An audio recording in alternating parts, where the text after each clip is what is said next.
host. Thank you so much for joining us for the 24th Annual Garden State Film Festival. This year, we have over 200 films and film-centered events from various countries, all happening across 9 venues from March 26th to the 29th this year. Today, I am here with director Joshua Michael Payne and writer-producer key cast member Blake Merriman of the short The Escort.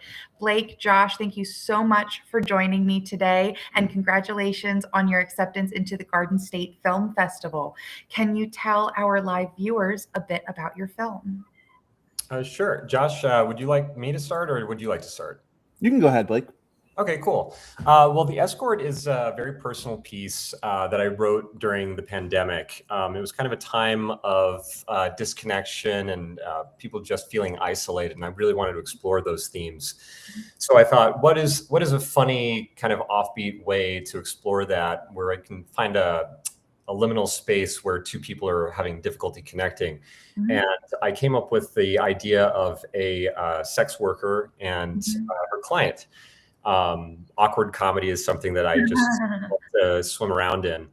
So the twist of it is that the male figure is looking to connect in kind of an emotional way, and the female figure is looking to connect in a physical way.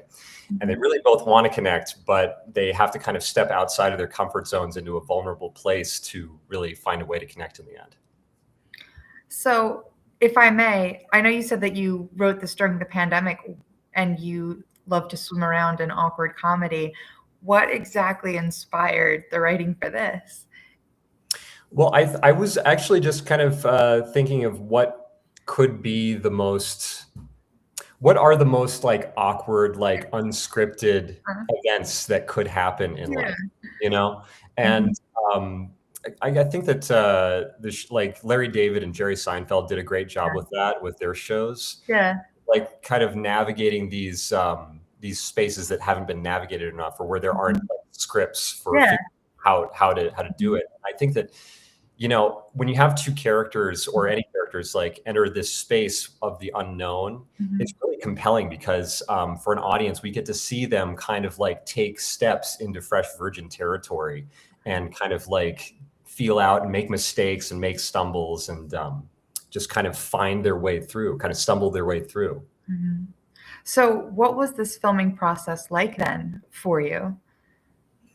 Well, it was, I'm going to actually let Josh talk about that a little bit. I feel like I've talked a little too much, but I'll just say that like from beginning to end, working with Josh and the people that he brought on to film this was a complete dream. Everyone was really on the same page. Everything worked so well. There was so much respect. There are really kind of like deep, vulnerable moments in the script and in the piece that we were able to capture and come across because of just the sensitivity and the understanding and the connection that everyone had with the piece and the script. But I'll let Josh talk a little bit more about the filmmaking process, because that's his purview. Sure. Well, first of all, I really appreciate that. That's very kind. But as far as my end goes, how I came on the project, Blake, as we already know, wrote the script during the pandemic, and in the years following, when things started to clear up, production started to happen again. He approached me at first just with the script. Hey, can you check this out? Would you want to meet about this? And my directing in the past had been very much projects similar to this, like projects, you know, chamber dramas or focused on a couple characters and limited spaces. And that's because for me, what I'm most drawn to as a director, what interests me most is truly just human beings and how we interact. I come from the world of acting and writing myself. And a great script between just people with opposing points of view is always the most interesting thing to me. Like a great script with great dialogue beats, you know, VFX or, you know, big action sequences, in my opinion, every time. So I think at least from the jump, he and I were very much on the same page as far as that goes. And I totally agree with him. The filming process was really, really fantastic. Like, I had done a number of projects in the past, but this is the first time I have ever done a project where I also was not a producer. From the very beginning, I was like, it would be a dream of mine if we can make this happen in such a way that I can direct and I don't have to stress about lunch and I don't have to stress about, you know, call times or all of that.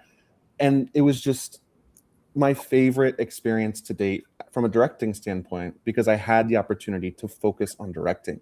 Like I really got to dive into the script, and we have these characters in the script, and Blake plays one of the two main characters alongside Candy, our other phenomenal lead actress. And just diving into who these people are and what they want, and how I can work with our actors to bring out the best of who these characters are and how we can portray that best on screen. So it was really just a dream. For anyone who comes to see the film and gets to see the film, you'll see Blake and Candy in an amazing performance, to toot his horn as well, because he's really so good in the film. Thank you. But it was just so enjoyable to have the ability to just spend the time on set, even like if lunch was coming up, not to be stressed about it, to be like still in the moment with the characters. So on the whole, filmmaking process was great for me as well. It was really just very smooth. I think that it was really great that everyone was kind of set up to really focus on what they excel at. You know, the piece itself was like, when I was thinking of writing it, I was thinking of like, well, how can I contain this as much so we can? It's in one room in a hotel suite, 15 minutes, one night, all kind of real time basically, and everything is just kind of like organized to set everyone up to really just focus on their one job and excel at it. So where is it then that you found this amazing cast and crew? Well, I already had me. It was a two-hander, and I did have some really good friends of mine read for the escort role. But after talking with Josh, we came to a decision that there were other options to look at. And we did an open casting and saw some people, and Candy Boyd just kind of walked into the room and got the character off the bat. Funny story, she didn't get the entire set of sides. She came in with half the sides and didn't know that there was more script. So we were kind of sitting there waiting for her to continue. Yeah. And even though she only had like half of the script, she was just so present and embodied the character so much. And we gave her the extra pages, and she was able to just pick it up so effortlessly. And it was so it was like starting on third base with Candy, Yeah. All we had to do was kind of refine what she was already bringing to the table. And I couldn't have asked for a better scene partner. Yeah. And to piggyback off of that, like my background, I've done a little bit of everything in film, from acting to directing to producing, even ADing. Never again. But never again. But what I've been up to most recently, aside from directing films and acting in films myself, has been actually the realm of casting. I've been really doing a lot of casting work. And so it's something I take really seriously. I just love hearing, if I'm the director in this case, taking my own vision in my head and finding that blend of personality and charisma and that vision, and of course just raw talent, finding that perfect combination, whether that's for my own vision or even for another director's vision, is just so interesting and fun for me. And so, yeah, when we were doing the casting for this project, we saw so many incredible actors. The New York talent scene is just through the roof. Like so many great women for this part. But yeah, Candy, it was funny because she didn't know she wasn't prepared, and she ended up knocking our socks off anyway. So it was great. There's something really special about the right person and the right part coming together. And it was clear to us after we had seen everyone that while there were really great people in the mix, especially a couple of friends of mine who I had thought were going to be the part, that we were on the same page, that Candy just was our Lucy. It is. When it's right, it's right. It's that moment that you wait for in casting, that magic moment when 3 lines in, you're looking at each other like, okay, I think this is it.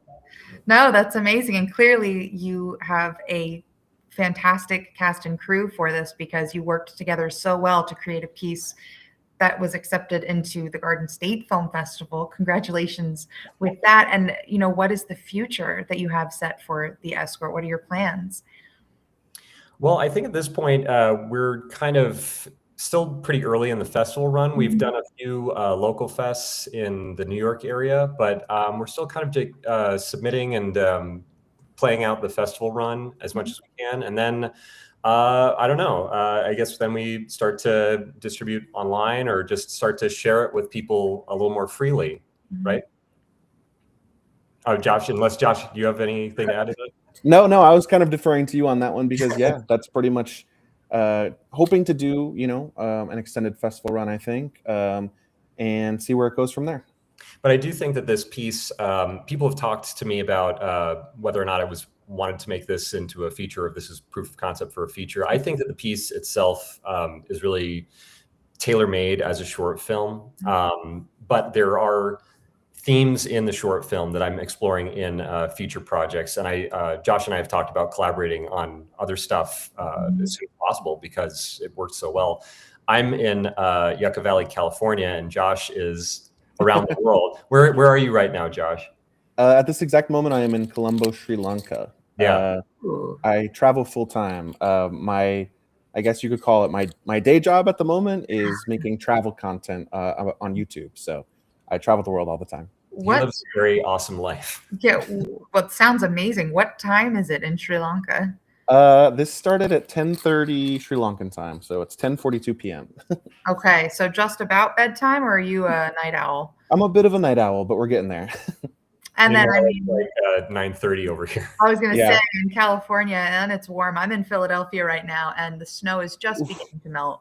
So it's been nice to avoid the winter in New York. I've seen the videos. It was rough. My wife and I left January 31st, but we were there through the whole stretch in New York when it was like, sub-freezing for like 10 days straight or something like that with dirty ass snow on the ground. I was snowed in for a good couple of days here. But, to wrap things up, what is it that you want your audience to take away from the Escort? Let's both talk about that. Sure. I think for me, I think it's we could all stand to be in the world that we live in now. I feel like we don't communicate with each other, and I think we make a lot of assumptions about each other. And I think that the way to come together and heal is by stepping out of our comfort zones and being more open-minded and not making assumptions about other people.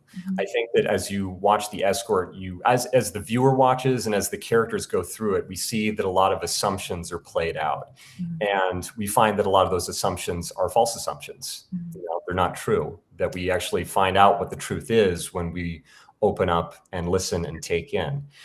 And I just think that if anything, I would love for people to take away that there's a lot of love and connection that can be achieved if we are just open-minded and listen to each other. Well, I think that's a beautiful message, and not to cut you off, Josh. No, you're good. I mean, honestly, my answer is very similar, so I can be quick. Like, I think part of the reason we were on the same page is because that's how I feel too. I think when you get the chance to watch the film, if you're watching this interview, come see the film. You'll see when the characters finally start to listen to each other, then you see breakthroughs. But when that's not happening, there's a disconnect. So I totally agree. Well, thank you both so much for joining me today. To let our viewers know, The Escort will be screening at the Berkeley Continental on Saturday, March 28th during the film block 9 p.m. to 10:45 p.m.